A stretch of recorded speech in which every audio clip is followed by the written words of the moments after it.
Donna? Dahil marami ang tumutulig sa o against sa K-12 education program, ano po sa tingin niyo yung mga pros and cons nito?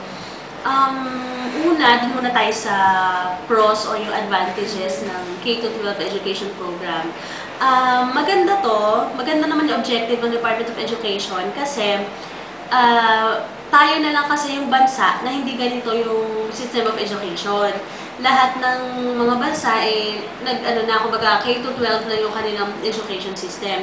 Maganda siya in a way na mas mabibigyan ng mahabang panahon ang mga estudyante para mag-aral. Kumbaga, hindi lang basta makatapos ka ng pag-aaral mo Ang mas importante dito, yung quality, hindi yung quality ng napag-aralan mo. Ito yung main objective kasi ng K-12 para bigyan ng mas mahabang time yung mga mag-aaral para mag-aral. So ang ginawa ng Department of Education natin, for example, yung para sa 2 taon na pag-aaralan ng grade school, hinati-hati nila para maging 3 years. Example lang yan pero parang ganoon siya. Para mas ma-master mo, yung mastery kasi ang gustong ma-achieve ng Department of Education ng ating government dito sa pag-implement at pagpasa nitong K-12.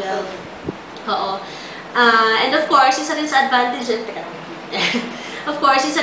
advantages, nung bago education system natin, pagkatapos mo kasi nung portion na kung kailan ka mag-aaral ng parang vocational, meron ka ng certificate. So, kung gusto mo pa na magkaroon ng sapat na pera pang tuition sa college, pwede ka munang mag-part-time job. Yun yung advantages. And sa disadvantages naman ng K-12, based doon sa mga nakakasalamuha ko rin ng mga magulang, ng mga estudyante, ang una-unang concern kasi nila dito yung tuition fee. Especially yung mga nag-aaral sa private schools.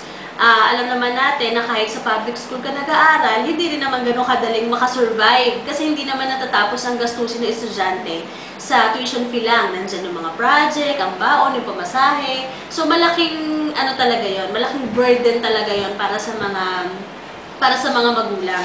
Lalo na yung mga, kumbaga nagbabudget lang talaga. And second,